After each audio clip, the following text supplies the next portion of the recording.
Hello, everybody. Welcome to a new episode of the Dissenter. I'm your host, Ricardo Lopes, and today I'm joined by Dr. Joel Marks. He is Professor Emeritus of Philosophy at the University of New Haven and the Bioethics Center Scholar at Yale University. His main areas of scholarly interest have been theoretical and applied ethics, both having come together in recent years in thinking about animal ethics. He is the author of several books, including Ethics Without Morals, In Defense of Amorality, It's Just a Feeling, The Philosophy of Desirism, Hard Atheism and the Ethics of Desire, An Alternative to Morality, and Reason and Ethics, The Case Against Objective Value. So, Dr. Marks, welcome to the show. It's a pleasure to have you on. Thank you, Ricardo. My pleasure, too. Okay, so let me first ask you, what is your position on morality? Do you think that for example, when it comes to moral realism, are you a moral realist? Do you think that morality is or can be objective? I mean, what do you think generally about morality? Big question. I'm glad that you're asking, what do I think about morality? Because since my ultimate thesis is that, in effect, morality does not exist, it would be helpful to say just what I'm talking about. What is it that I'm saying does not exist? And clearly, the word morality, like really, when you get right down to it, just about any word in the language, has several meanings or can be used in different ways. And so obviously, when I say, when I will ultimately argue that morality does not exist, I'm only talking about morality in one sense of the term, because I myself certainly believe that morality in a different sense does exist. So let's get to it. What am I talking about? The kind of morality that I'm going to argue does not exist is I think the familiar notion of there being such a thing as right and wrong. Sometimes people will add good and bad to the mix as other moral values, although once again, good and bad have different kinds of meanings, all right? But there's clearly a moral sense of good and bad. But usually the emphasis is on right and wrong, and usually it pertains to actions, things that people do, as being right or wrong. And the sense also is that this is an objective fact of the matter. If we think that something, is wrong or somebody did something wrong, I believe most people tend to think that that's a fact, just like a physical fact, like the earth is round, something like that. It's just a fact that that was wrong to do or that was good to do, etc., etc. And I think there's a further aspect of right and wrong in the moral sense, which can be given a somewhat technical term in philosophy and ethics called categorical. To say that we get this terminology in English translation, of course, from the philosopher Immanuel Kant. He held that if you declare that something is, let's say, wrong morally, what you are saying, in effect, is that you should not do it or you ought not do it. And this conveys what he calls a categorical imperative. It's like you mustn't do it, absolutely mustn't do it, no matter what, even if it would have wonderful consequences for everybody for you to do it. Well, maybe not everybody, maybe even everybody. Yeah, everybody, you must not do it because it is categorically, absolutely wrong. Okay? And my sense, and the sense of many people in my field of philosophical ethics, is that generally when people do talk about moral right and wrong, they do have this categorical sense in mind. Now that's controversial. There will be other ethicists who deny that, especially those of an empirical bent. There are a number of philosophers nowadays who think of themselves as empirical philosophers in a kind of scientific sense. And they actually go out and do surveys, ask people, or even perform certain kinds of experiments to reveal what, average persons in different cultures as well really have in their mind when they're making a moral judgment. And some of these people will have concluded from their empirical work that the categorical and even the objective, as opposed to the relative, is not necessarily a part of our everyday conception of right and wrong. But where I'm coming from, oh, and by the way, I want to mention the name of Thomas Peltzler, who is a terrific philosopher who has done empirical work like this and has moderated the impression that many philosophers have that in everyday speech we always mean something categorical and objective when we're speaking in moral terms. But where I'm coming from when I'm arguing that there is no such thing as morality is the sense of morality in which to say something is wrong is to be in effect proclaiming a categorical imperative and some kind of objective truth about the world. I deny that there are right and wrong in that sense. But the sense of right and wrong, which I certainly don't deny existence to, well, is again an empirical sense, which is to say that insofar as people do have in mind this categorical objective notion of right and wrong and believe in it, that's a fact. People do, in fact, have those beliefs when they have those beliefs, right? They do, in fact, have those beliefs. That's an empirical fact. So morality in that sense, of course, exists, right? People go around believing in right and wrong and acting as if there were really such a thing as right and wrong in the objective sense, and conduct their lives in accordance with it and make judgments about other people. And we even have institutions that act in accordance with this. We like to think that the rule of law, the kind of law that is enacted by legislatures, for example, conforms to an objective moral sense of right and wrong and good and bad. Lots of theorists, legal theorists as well as philosophers and ethicists believe that the kind of law that is enforced by courts and criminal justice system and so forth is itself based on an objective system of right and wrong. So all of those are clearly in existence, right? So I wouldn't deny morality in that sense. So those are two basic kinds of morality as I think about the term. Surely there are others as well.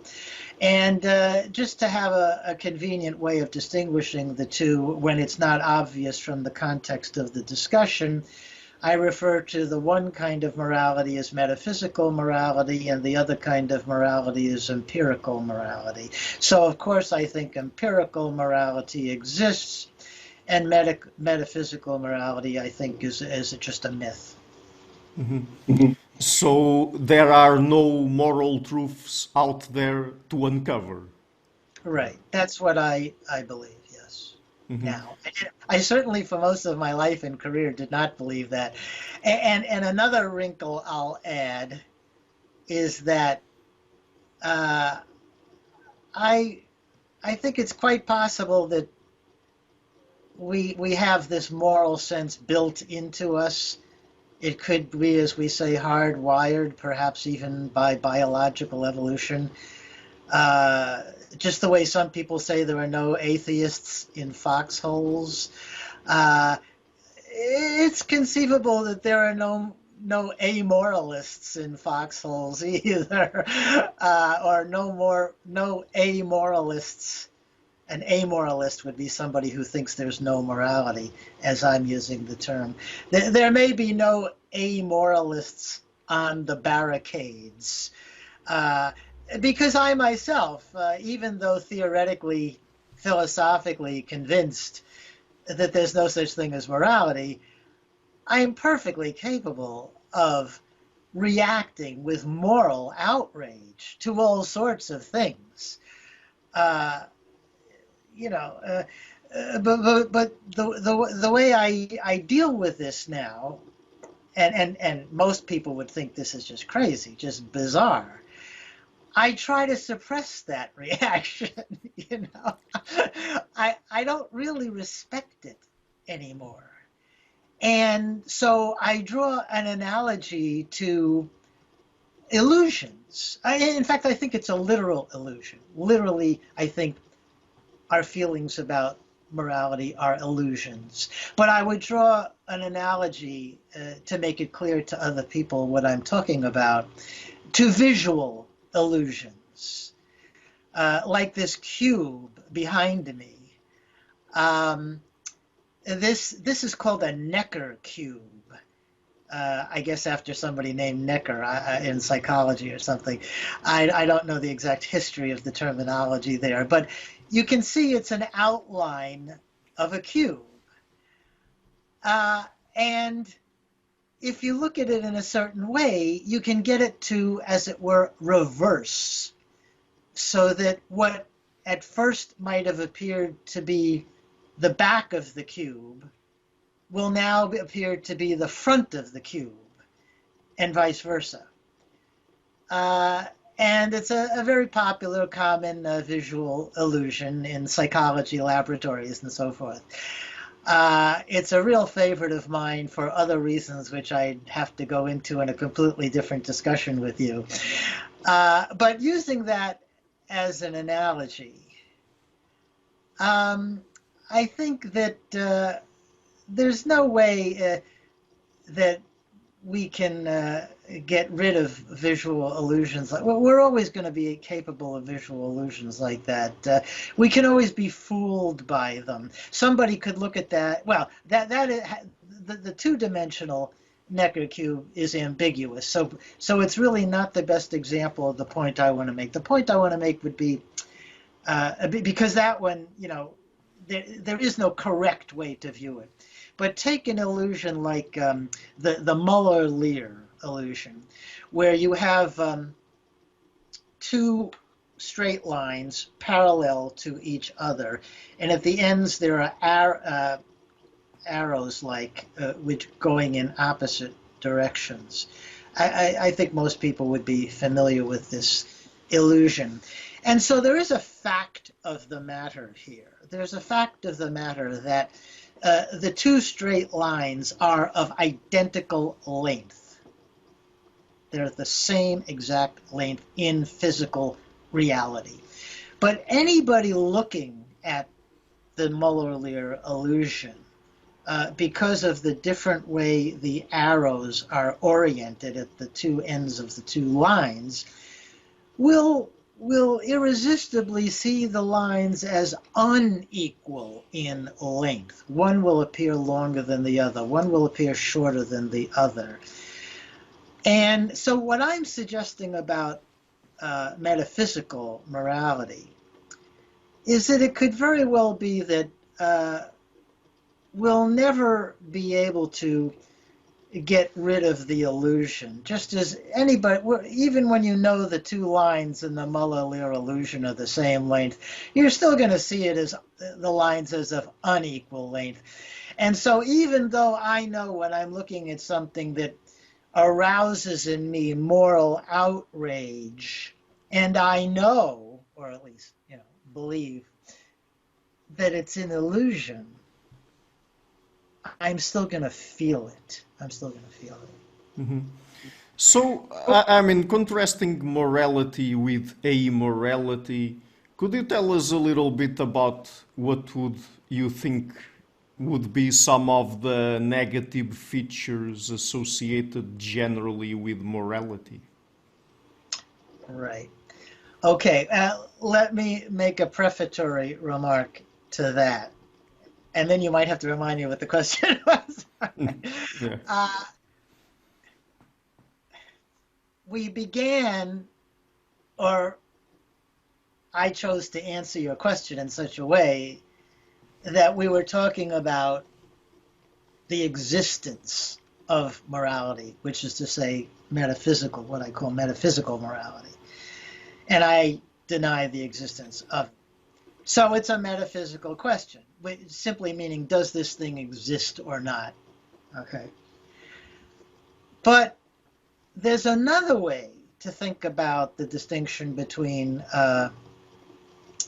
morality and amorality, which is I guess we could call the pragmatics of it, or the practicality of it, or the desirability of it.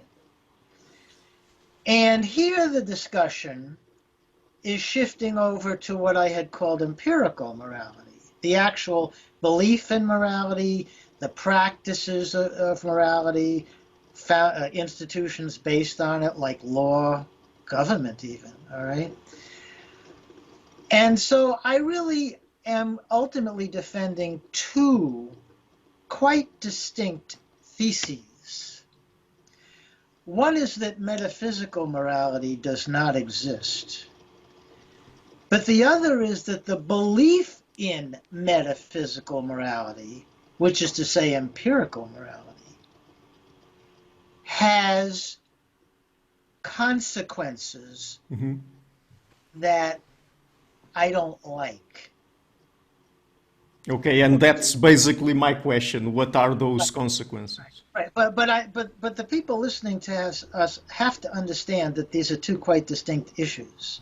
All right.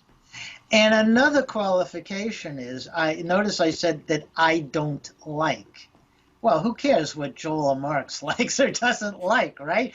I might like vanilla ice cream and you might like chocolate ice cream. Big deal, right? Why should we have a philosophical conversation about that? But part of my whole thing is that there are no objective values, right? And I'm carrying that all the way through, even beyond discussing moral values. So, for example, if you had even asked me the question, in fact, I forget the exact way you worded it, maybe we should return to that, because I'm curious about that now. If you had asked me, for example, what do you think is bad about morality? Well, you would be asking me kind of a contradictory question, almost a trick question. Because if I told you what I thought was bad about morality, right, I'd be a moralist. I'd be being a moralist, not an amoralist, right? But I'm not a moralist. At least I'm trying not to be a moralist. And so I can't answer your question by saying, well, believing in morality has all kinds of bad consequences and bad effects, therefore let me tell you about them. No, I can't do that. I can only give you a subjective response and tell you why I don't like the consequences of people going around believing in objective morality. Now, what I said a moment ago still stands. Who cares, right? If it's all just boiling down to what Joel Marx likes and doesn't like, that's hardly a discussion, worthy of this video here. So I guess I also have to be claiming, or at least hoping, that a lot of people will share my subjective values. that a lot of people will like the same things I like and not like the same things I don't like. And I'm fairly confident that that's true. So that's the prefatory remark. By the way, can you recall how you yourself did actually phrase your question? Yes, I think that the words I used were, what are, you think, the negative features of morality? Yeah. So, that way of phrasing it does, to my ear, has an objectivist cast to it. It's hard to get away from Yeah. objectivist language because I think most of our language, and I commend you, by the way, I assume you are speaking in a second language for yourself. Is it? Yes. It's amazing to me. Americans are notorious for being very lazy about becoming proficient at a second, not to mention a third or fourth language, and people from Europe and so forth are very good at that. So I'm, my mind boggles that you are able to conduct this conversation. I commend you wholeheartedly. It's clear that you understand what I am saying, even though I am talking about very subtle, complex things, somewhat technical language, and you are right on top of it. So that's just terrific. But even, for a native English speaker like myself, it's, I have to jump through hoop after hoop to avoid speaking in an objectivist way myself, and it's almost as if I would have to learn a second language, really.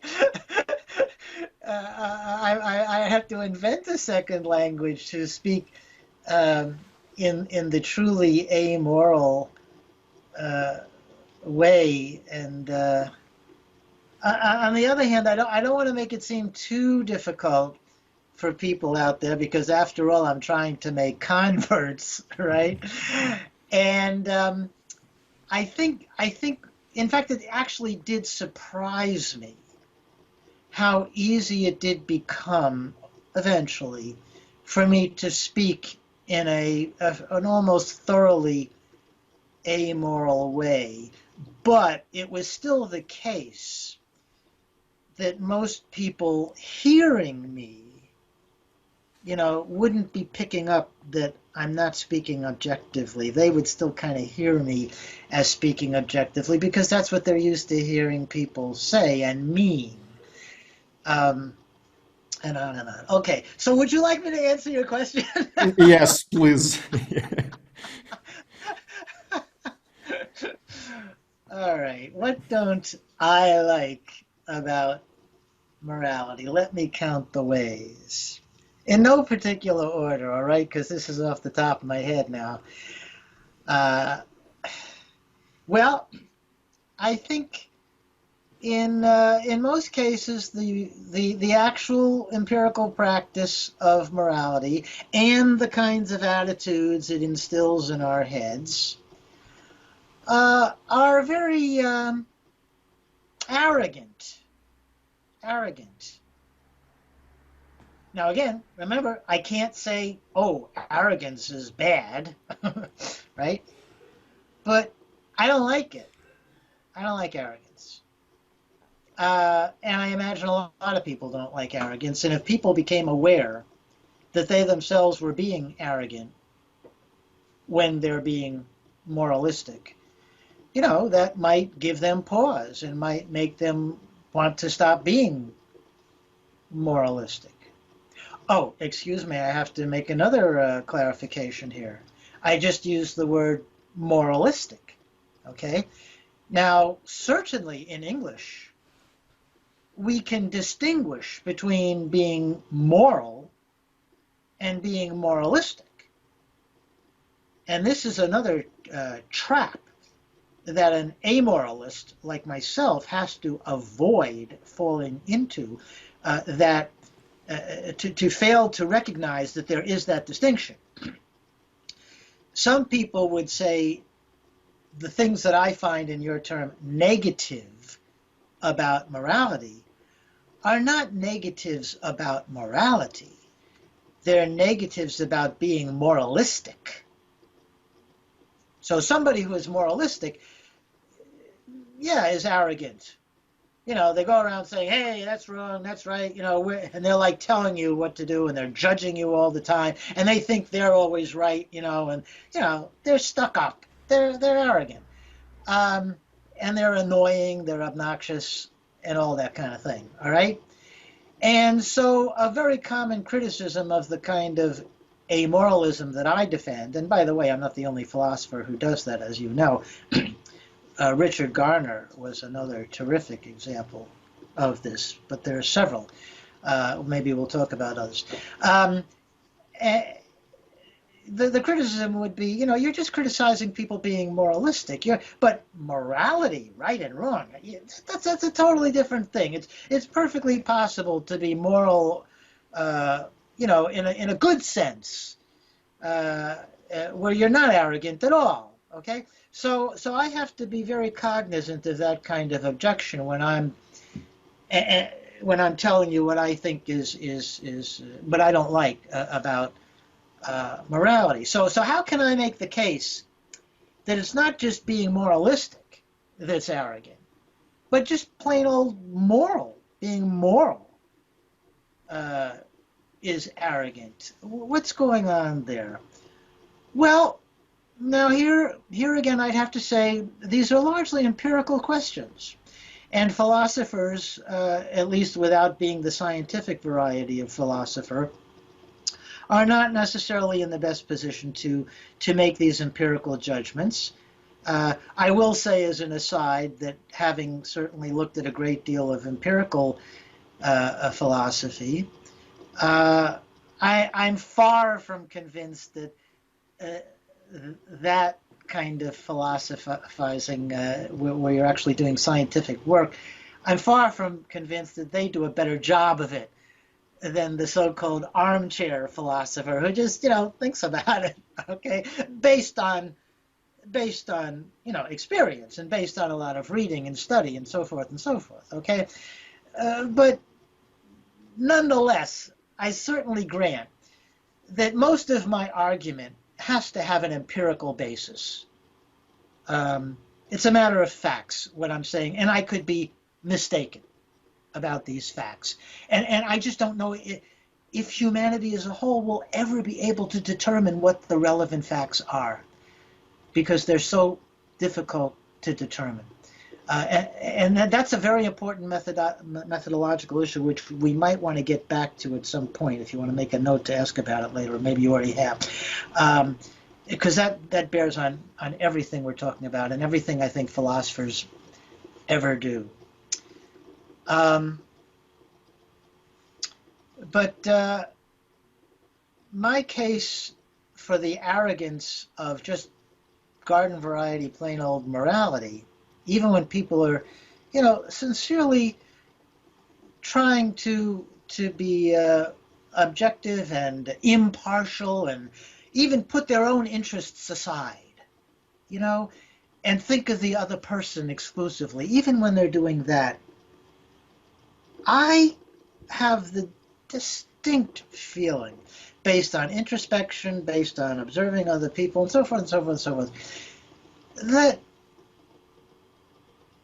people think they're right. People tend to think their judgment, their moral judgment is correct, and other people's moral judgments, if in disagreement, are incorrect. And that's what I mean by the arrogance I'm talking about. Now, of course, that's absolutely part and parcel of making any kind of judgment, right? If I say that the earth is round, the earth goes around the sun, am I being arrogant because I believe that? And am I being arrogant because I believe somebody who says, you know, the earth is square or the earth is flat is wrong? Am I being arrogant? Well, guess what, Ricardo? Guess what? In my latest book, which is Reason and Ethics, I've taken the big leap, and I'm saying that also. Yes, my answer would be. I've now not only given up on morality, I've given up on truth. I don't know if you were planning to go there in this discussion, but that all along has been an objection a lot of people make to amorality. That if you're going to defend amorality, eventually you're going to have to, defend, here's a technical term, analetheism. Analetheism, which is the rejection of truth, not as opposed to amorality, the rejection of morality. Analetheism comes from the word or the name Lethe, which was the river of forgetfulness on the way to Hades after you die. And aletheism would be the denial of forgetfulness, which is by various derivations truth. So analetheism would then be the denial of truth. So instead of analetheism, I could just call it letheism because there are two negative prefixes there. But since aletheism seems already to be part of the vocabulary, I had to call this analetheism. So take your pick. It's analetheism or letheism. But yes, I would now say that people who go around saying, the Earth is round, evolution is true, all those things, which I myself believe, of course. I mean, not of course, but I do. I do believe those things myself. That's an arrogance too. And so, as I'm using the word arrogance, again, every word, can be used in all sorts of different ways. That's how I'm using it. So what would I say instead? Well, when it comes to right and wrong, I would say, I don't like this, I don't like that, instead of saying it's right or wrong. Or I don't want you to do that. I very much don't want you to do that. I so much don't want you to do that that I may have to shoot you to stop you from doing that. Yeah, that's the world that I think actually exists. And when it comes to the Earth is round, I want to say, and I want everybody to say, I want to say, and I want everybody now to say, I believe the Earth is round. And I want to say also, I believe the Earth is round, and here's why. Because that's what I mean by rationality, when somebody is prepared to give a reason for what they believe. Okay? I believe the Earth is round, and here's why. And similarly, I don't want you to be torturing that dog, and here's why. I mean, ultimately, not in the crisis of the moment, I might not, want to go into the explanation, but I should be, I want to be prepared to give a reason, And this, it just, you have to go on and on with this because, we're sitting on a turtle and the turtle is sitting on a turtle and the turtle is sitting on a turtle and it's turtles all the way down, if you know the reference there to the joke about the Earth is the Earth is resting on a turtle. Yeah, but what is the turtle resting on? Well, the turtle is resting on another turtle, and so forth. So it's turtles all the way down. So when I talk about giving a reason for something, some people would say, yeah, but aren't reasons objective? Well, no, I don't think so, well, you see the point. So, okay, so getting back to your question. Yeah. This is what philosophy is like, folks. If you don't know it, Ricardo doesn't have to have a list of questions for me to fill up the 2 hours or whatever this is. He could have one question for me, and we would just spend the whole 2 hours discussing that because everything is connected to everything else. But if we could go back now to All right, the I'm going things that there. you might find problematic about morality.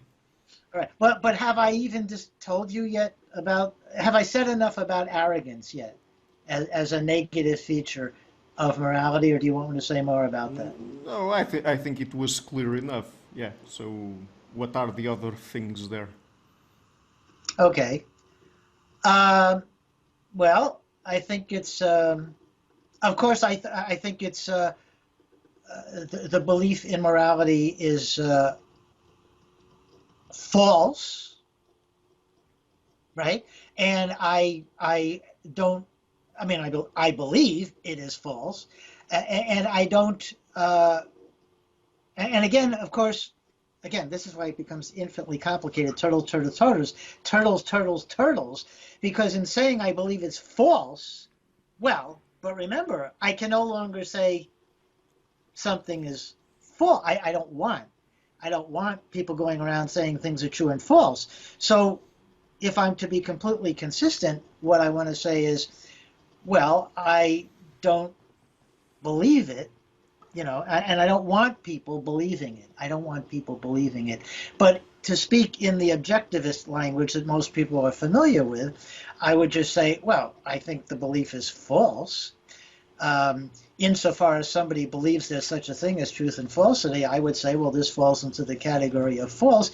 And as a person, if I get myself into truth-false mode, aletheist mode, not analetheist mode, I clearly have a preference for truth.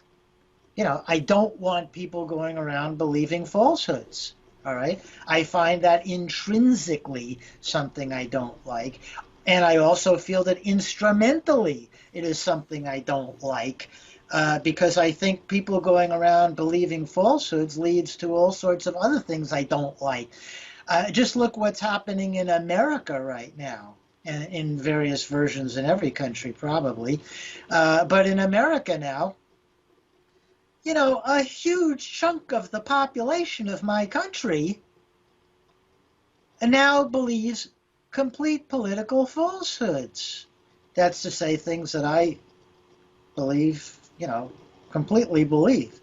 And it's leading to a civil war in this country. I mean, we are in big trouble in America because almost half the I don't know, a third of the population, perhaps, of the voting population, believe complete falsehoods about whether the last presidential election was conducted properly. It's madness. It's complete madness. And again, here I am. You can see me now, lapsing into the illusion because I obviously am emotionally worked up about these things, and so I tend to employ the objectivist kind of speaking about it. But again, I could always make the translation, and trying to answer your original question in the most efficient, quick way. I'll speak in a language which would be more familiar to people, and so that's another reason why I don't like morality. That's to say, empirical morality, because it's trading on, to use the language of the vulgar, it's trading on falsehoods. The way I believe, for example, a theistic religion does.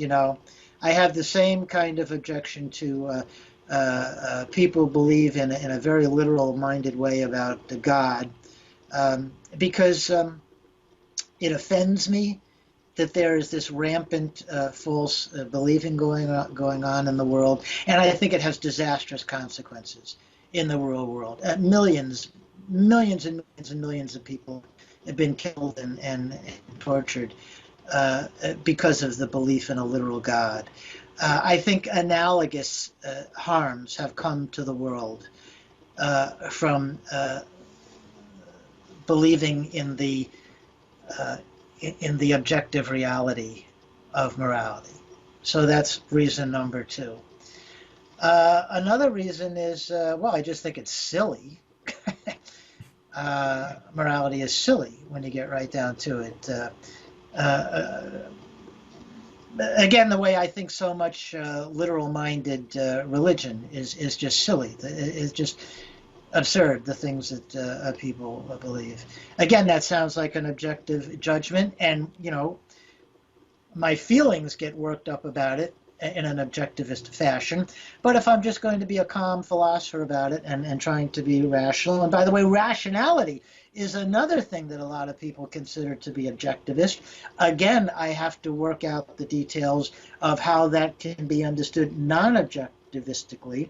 And I try to do all these things in, again, my most recent book, Reason and Ethics.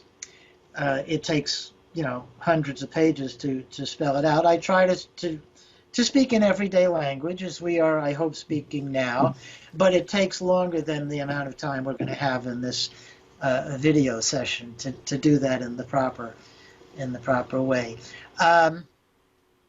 And what are some, do you remember some of the other things I listed? I think you had sent me the list myself, but I forget my own list now because it's years since I wrote that out in the book, Morals Without Ethics. Ethics Without Morals. What are some other items? Morality is angry. Oh, terrific. That's really number one for me. How could I have forgotten? People, again, not everybody. This is an empirical thing. And when you're talking about things that are the case empirically, unlike in physics, we're talking psychology here. We're talking about what people do and think and feel.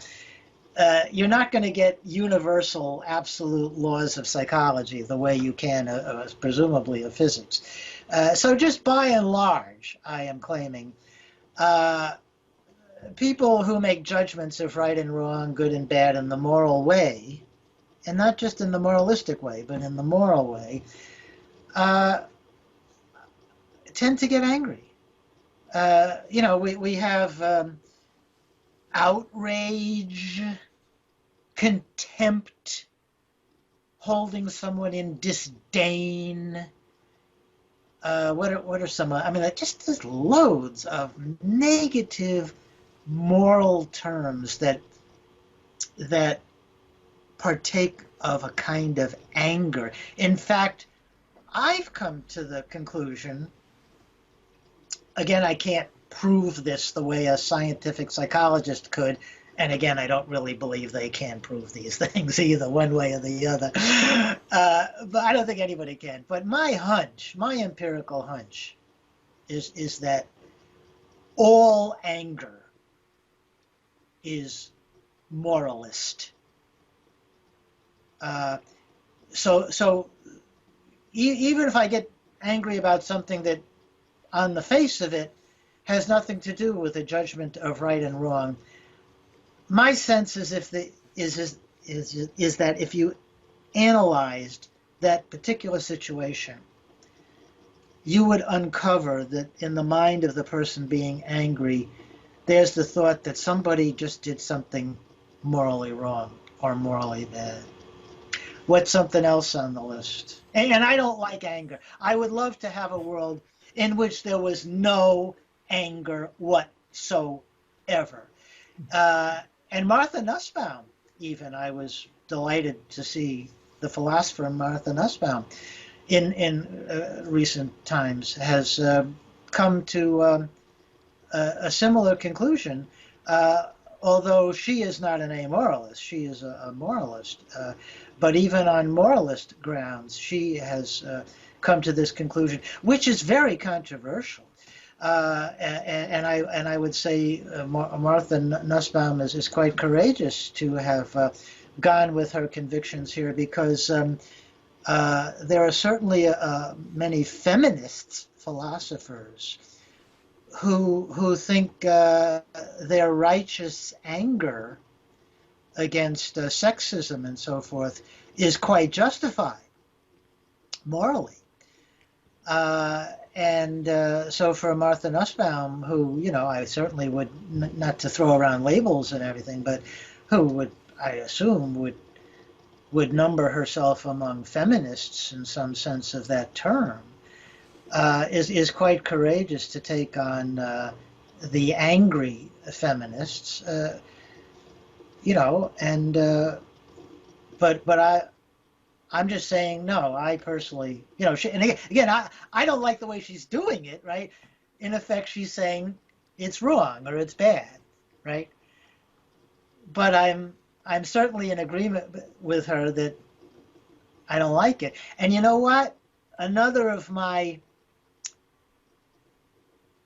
arguments or theses at some point here is that behind every objective metaphysical moralist, you're going to find a subjective moralist.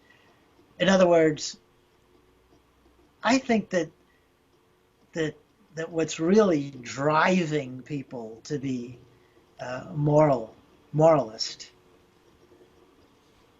is what they like and don't like, and what they want and don't want. Because you know what? Otherwise, it's just an amazing coincidence that the things most people think are wrong are the things they don't like, right?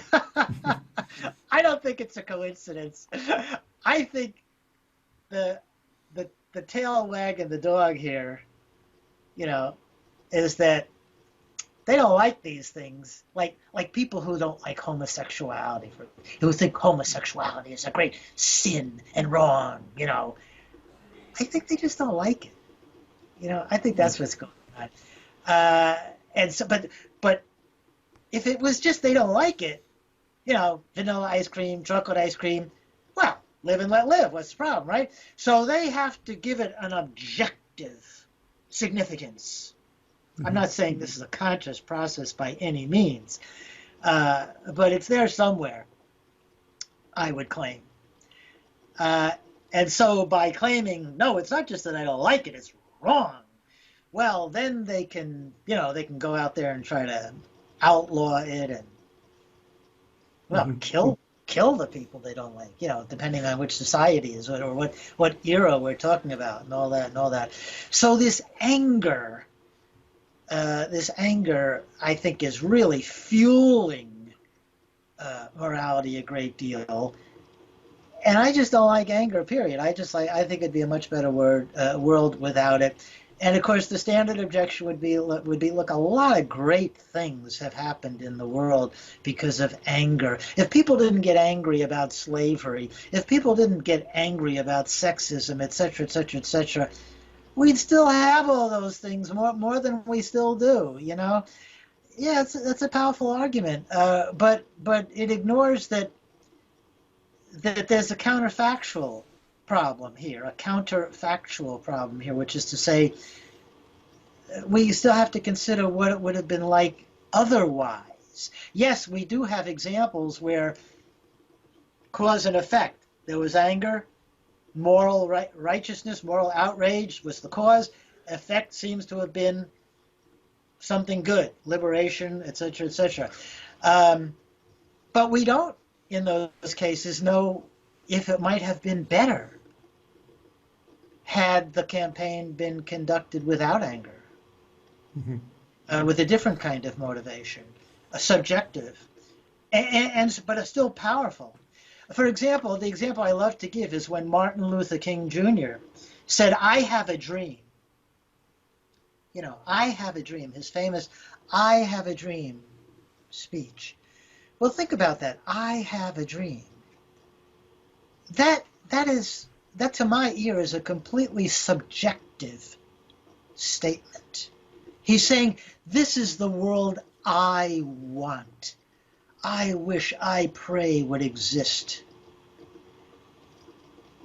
Okay, that's a very subjective, personal statement. But it moved mountains. it brought about a revolution in this country. It brought about major legislation in my country. So I think that the subjective can have just as much power as the objective, and it has the advantage of being without anger, I think, and the objective of being based on reality rather than a myth. Okay, so another thing you mention in your book is morality is arbitrary. Yes, thank you. Again, how could I have forgotten that? Because for every, what I mean by that is, for every person who, says, that's outrage, you got something, I don't know, for every, I'm not doing the statistics here, right? But, if you got somebody who says, that's a moral outrage, you got somebody else who says, hey, I love it, that's terrific, that's the right thing to do, or at least that's okay to do, it's not bad in any way. And again, homosexual would be a terrific example in the contemporary world, on a lot of people's minds of, some people say it's an abomination. I can only laugh. See, that's the silliness, right, of morality. I mean, this is silly. This is silly to me. This is absolutely silly. They get all hot and bothered by it. I mean, just look at things like, I don't know, crime. If you look at how much sexual crime there has been in the world, who do you think's going to win that one? The homosexuals or the heterosexuals, right? I mean, it's just absurd to think one of them is somehow terrible and the other is, hunky-dory. Heterosexuals can certainly hold their own when it comes to committing atrocities in the world. But whatever the basis is, for all the people you got thinking it's an abomination, you got a whole bunch of people thinking, what are you talking about? Nothing wrong with it. It's perfectly fine. Yeah, of course. I mean, being a human thing, of course, there's going to be examples of it which are horrible, but that's true for anything. You're just picking and choosing here when you point out the bad things that have done, homosexually, and ignoring the bad things that have been done heterosexually. So that's what I mean by the arbitrariness. Mm-hmm. So another one is morality is imprudent. Right. By imprudent there, yeah, I mean that morality often calls upon us to really go against the grain, to do things that we really don't want to do. Now, of course, that's supposed to be one of the absolute virtues of morality, and I feel that myself when I'm in my moralist mode. When I encounter people who, well, this is really widespread. People who think that doing the moral thing is always going to work out for the best for me and everybody else. People in the world of business often promote this line about morality. The most profitable business will be the most ethical business. Da, da, da, da. Well, that strikes me as a bunch of baloney in the way they mean it. I mean, yeah, sometimes it's true, but sometimes it's not true. Sometimes a business like, let's say, the cigarette business, the most profitable cigarette business is really, if you're a moralist and happen to hold the moral views that I would hold as a moralist, is bad. It's terrible. All right. So, they have to be casuists to twist that around so that it always works out that the most profitable business will be the most ethical business. Sure, if you happen to hold the right morality, but that just means the morality that happens to coincide with the things you happen to like. It's just nonsense. It's just so silly and ridiculous. But people don't understand that there's an alternative. I myself was shocked when I first realized that morality doesn't exist. I didn't know what the alternative was. I had to think long and hard. I tend to write as I think. I had to literally write 100,000 words, thinking it through, before I came up with an alternative to morality that was viable, that could actually allow me, not to mention the whole world, to live without morality, and perhaps even in a world that I thought that I liked more, and that I thought most people would like more, okay? But it isn't obvious at first. I have to grant that. I can truly empathize with people who, most people who would react in shock and horror at the idea that we should just get rid of morality. You'd better understand what the alternative available is before you just scrap morality. That's a very important point, which, you know what, I don't think I've even emphasized until this moment. Just in talking this out with you, I'm just realizing, let's be very clear on what the alternative option is before you get rid of morality. Otherwise, we better hold on to morality in the meantime, in this transitional period. I was very fortunate personally when I had the shock, because I had just, I had just retired. And so I had the sheer, pure luxury of not really having to interact with the world that much. I could literally I could go into what the whole world has been doing the last 2 years. I could shelter in place. Literally, that is what I was doing for about a year after this shock occurred to me, and I was writing those 100,000 words. I sat at home at my computer, this very same one I'm using to talk to you now, and just worked it out and did not have to figure out how I'm going to interact with the rest of the world and with other people. That was just pure dumb luck wait. It wasn't just a coincidence that happened to me, because I think that by retiring, when I did have continual interaction with other people, and I also had to keep teaching the courses I was teaching, which, guess what, were in ethics, and I was teaching people to be moral.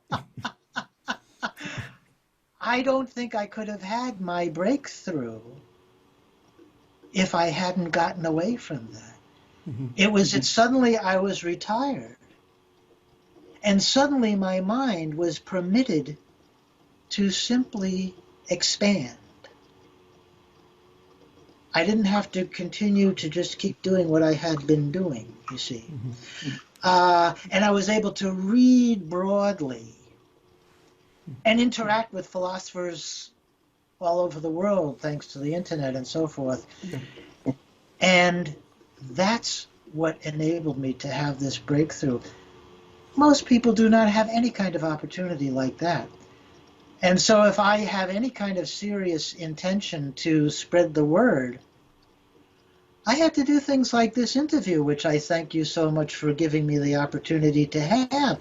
I have to find other ways to reach people in ways that will be very palatable and convenient to them, given their busy lives. This has to be somehow attractive, even entertaining somehow. And they have to feel it's worth it to them to sign on to it and to pay attention and watch for a duration of time, because time is very precious for everybody. And so, Ricardo, you bear the burden.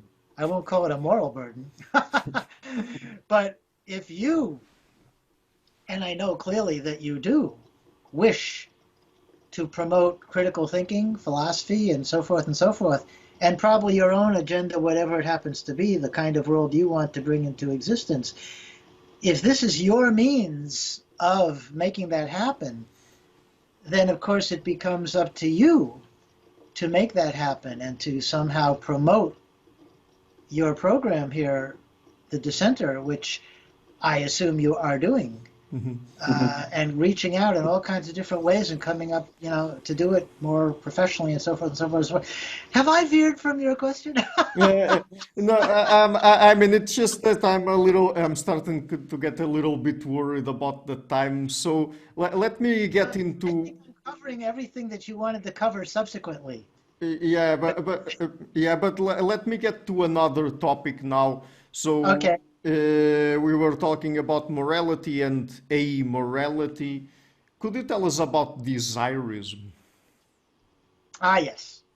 And we've just had a good segue to that, because I was saying you'd better have an alternative to offer before you just tell people to get rid of morality. Okay. By the way, I did not really finish answering your question. Do you want to maybe have me very quickly or not? Well, I mean, we've already went through some examples, so. Yeah, but I didn't. I gave you the opposing position. I didn't give you mine. But if you want to move on, I'll move on. Yeah, let's get into desirism, and perhaps we will get back to the other question later. So. Okay. Yeah, later. Sure. Not the way I'm going. Okay. By the way, your other guests don't do this. You interview a lot of philosophers. They don't go off on 10 million different tangents when they're talking. Well, I mean, sometimes, but it's not that usually. They tend to be much more succinct. So. Okay, not me. Oh, I think I'm succinct. It's just that I'm talking about 10,000 different things. Succinct about each one in turn. Okay. Yeah, but let's get into desirism then. All right, desirism. That's a term, not necessarily the best term at all, but I could just have chosen the term rationalism, but that term has so many other uses that I thought I'd better use the term desirism. And in effect, I've already discussed desirism with you. Desirism is my alternative to being moral.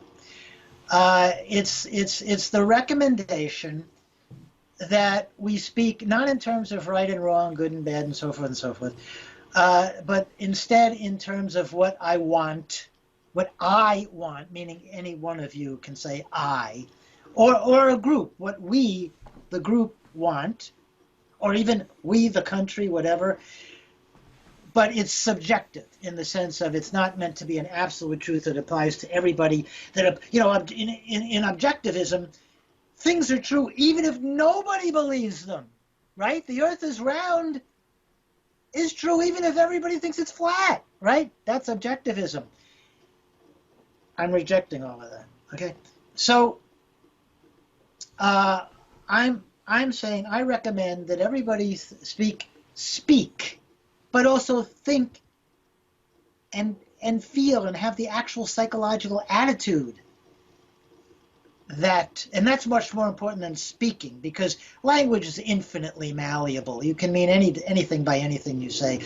This is what matters, the meaning you're trying to get across. So I don't want to be a speech police person. I don't want to have to insist upon so-called political correctness and be a school marm and just, no, because that's being a moralist, right? No. It would help if we reformed our language in a certain way, just as it helps to stop using, he, the masculine pronoun he, when we're talking about people in general. It helps to reform the language, but I don't want to be a school marm about it. So I'm really talking about attitudes. But normally we talk about talking, All right. So I'm suggesting that we speak and think in terms of wanting and liking, or not wanting, disliking, rather than right, wrong, good, bad. And as I said, ultimately, I would also apply that to truth and falsity instead of truth and falsity. This I might call beliefism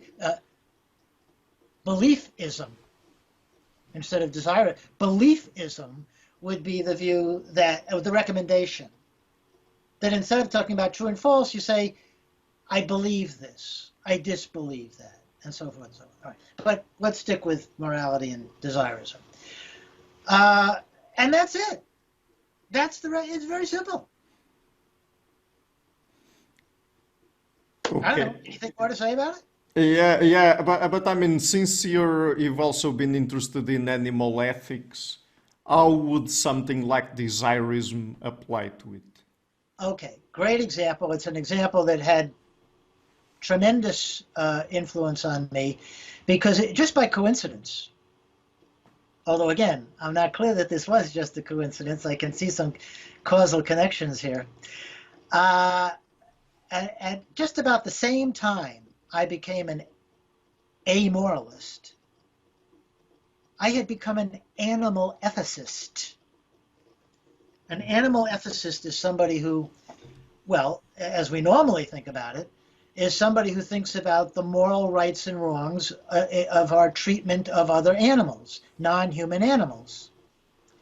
And certainly from a moralist standpoint, the human beings seem to be doing a great deal of wrong to other animals. In fact, when I first became an animal ethicist, I had another of my personal shocks because I started to study it deeply, and the things that I learned about what we are doing to other animals, mainly in the production of food, but also very much so, of course, in laying waste to wild animal habitats.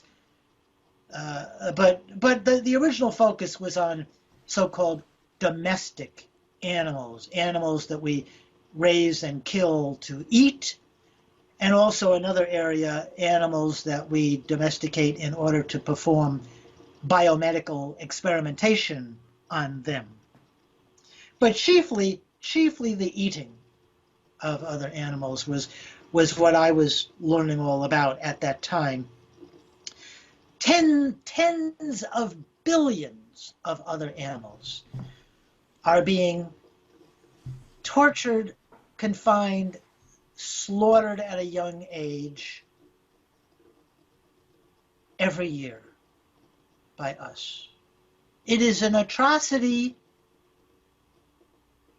that is, I think, literally unimaginable. Analogous to the way the number of stars in the Milky Way galaxy, 100 billion or more, is literally unimaginable to a human being. And guess what? The numbers are the same. Except instead of stars, we're talking about sentient beings suffering their entire mercifully short lives. So when I learned about that, given my subjective sensibility, I was outraged and horrified and brought to tears over and over again as I learned one thing after another and was exposed to one story after another, all right?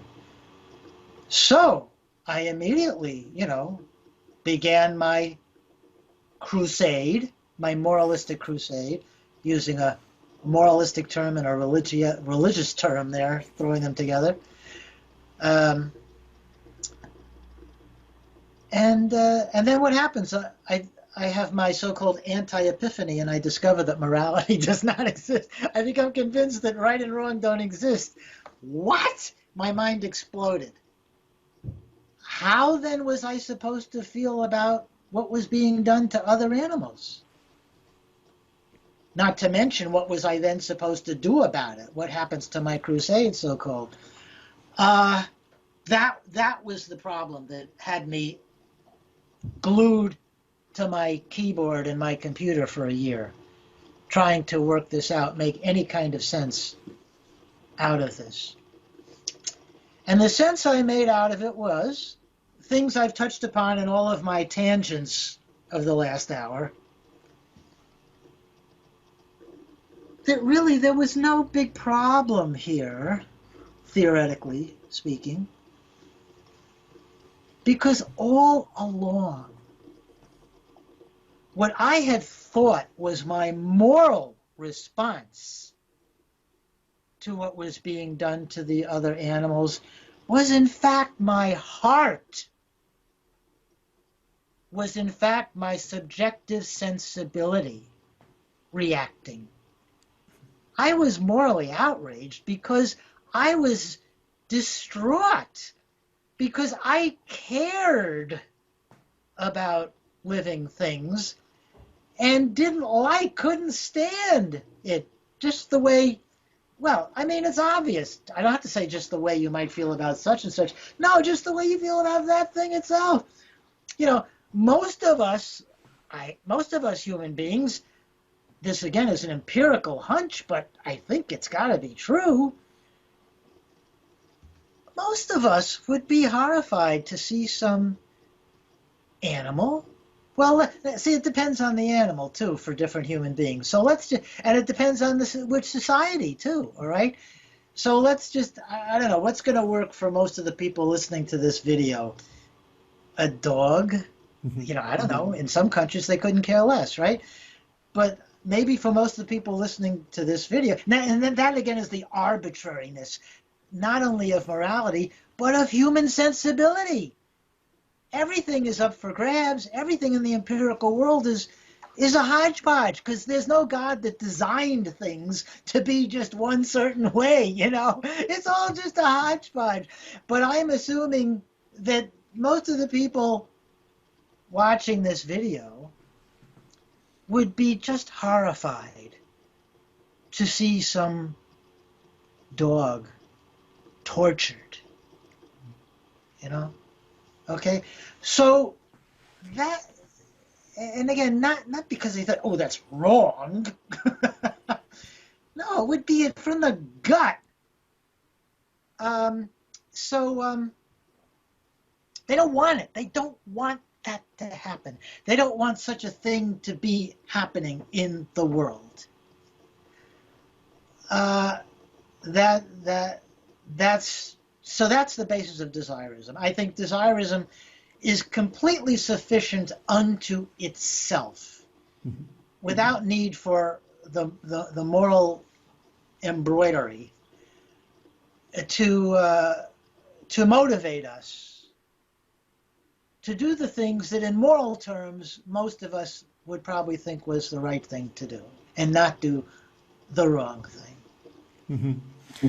So, I mean, as a last topic, let's then talk more about amorality, because I would like to understand, how does it work for people? How do people conduct their lives exactly being amoralists? Yeah, well, again, that's just more of what I'm talking about, because, again, I'm not just making the negative recommendation to be amoral. I'm also making the positive recommendation to be a desirist, as I called it. All right. And so I've just given you this example. So, I would just be a matter of giving you other examples, right? Or maybe, okay, maybe I didn't flesh it out enough for you. All right, so what do I do now? What do I do now about animals? And trying to make the world the way I want it to be?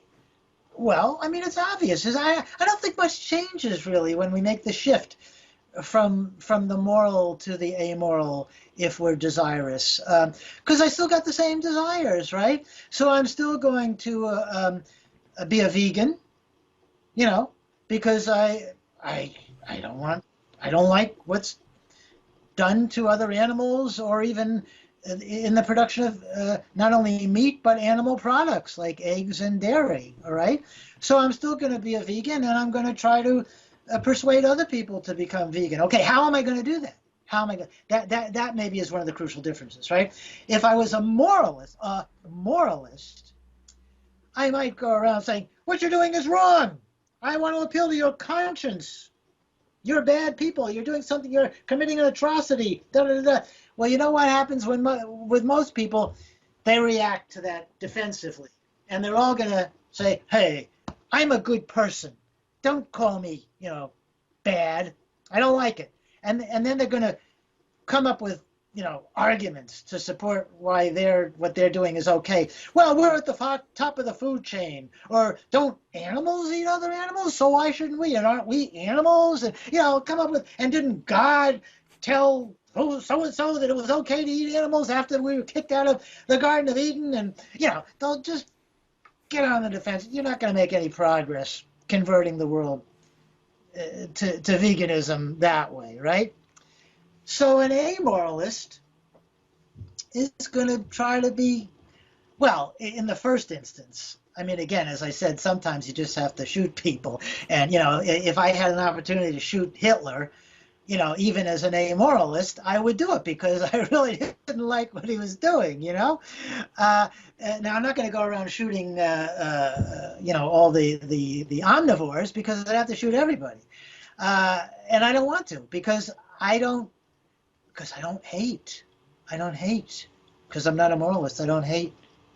I just really don't want them to do it. But I love people too, because people are animals too. So we got to work this out somehow. We got to work this out. And I want to live in society, and I want my friends to remain my friends, and so forth and so forth. So, some of my subjective desires are purely selfish. I want to still have friends. That's going to continue to motivate me, right? But I like a lot of people too. I like them. I don't want to hurt them. So I'm not going to go around shooting everybody because I don't like what they're doing to other animals. I'm just very sad about it. And I'm very motivated to try to persuade them to stop doing that, But my God, if everybody, moralist or amoralist, went around killing everybody who did things they really didn't like, there'd be nobody left. Everybody would be killing everybody else, which is pretty close to the world that it already is, and that it has mostly been for most of human history. It really is like that, all right? So I don't like that. I don't want that, I've got these so-called meta-beliefs, beliefs about beliefs, or meta-desires, desires about desires. I have a meta-desire that we calm down our desires to get us, so strongly desiring everything that we just end up killing one another. All right. So putting all my personal subjective desires together, the ones that are just selfish and just for my sake, the ones where I deeply care about others for their sake. I simply do care about them, not for not because there's something in it for me, but I just care about them.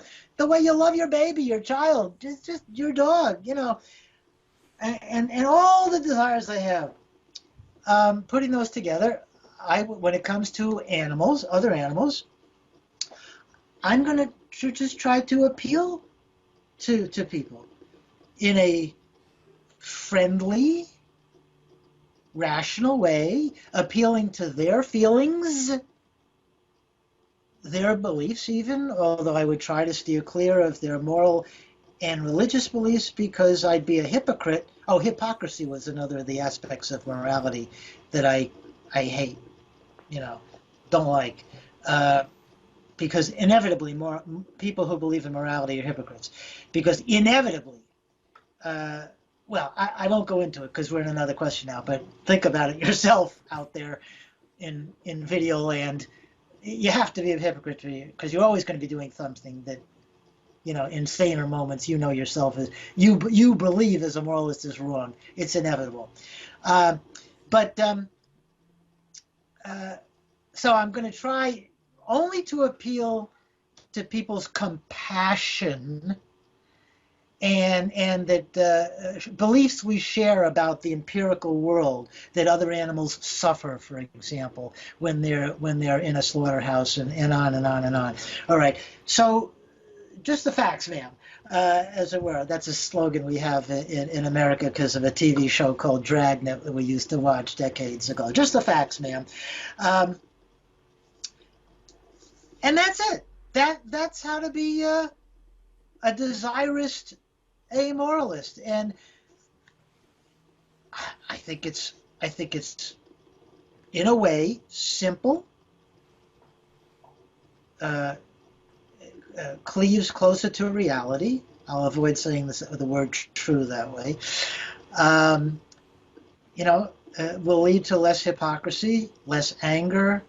All that other list of things that I thought were negative about morality is less silly, is less arrogant. All those things, and will be more effective. I think it'll be more effective to approach people in this way. Mm-hmm. Very well. So, just before we finish about amorality, would you have anything to add, or would that be enough? I think, Ricardo, you have done an excellent job of covering all the bases I would have wanted to cover, despite all of my tangents. Somehow or other, I think you brought it in a nice arc. From the very beginning, rudiments we had to think about, to closure.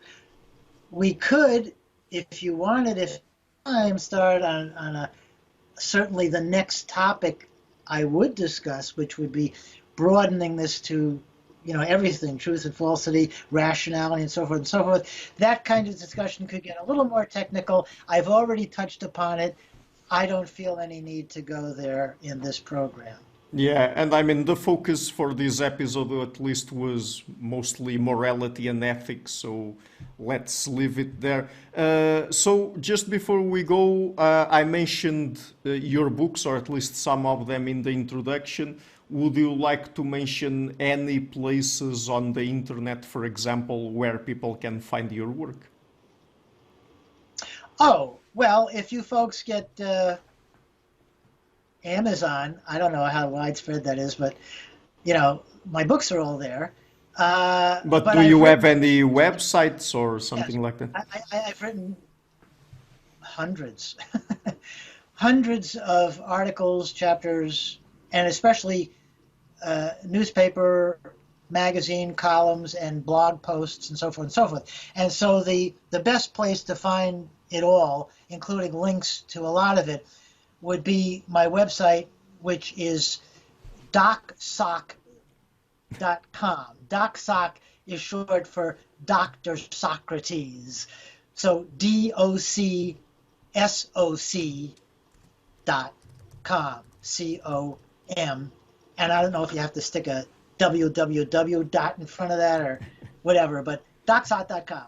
So thank you for allowing me to mention that, Ricardo. Of course, I will be leaving that in the description box of the interview. And Dr. Marx, thank you so much for taking the time to come on the show. It's been a real pleasure to talk to you. A lot of fun, a lot of pleasure. Thank you so much for the opportunity, Ricardo. Hi guys, thank you for watching this interview until the end. If you liked it, please share it, leave a like and hit the subscription button. Please also consider supporting the show on Patreon or PayPal. All of the links are in the description of the interview. This show is brought to you by Enlights Learning and Development Done Differently. Check their website at enlights.com.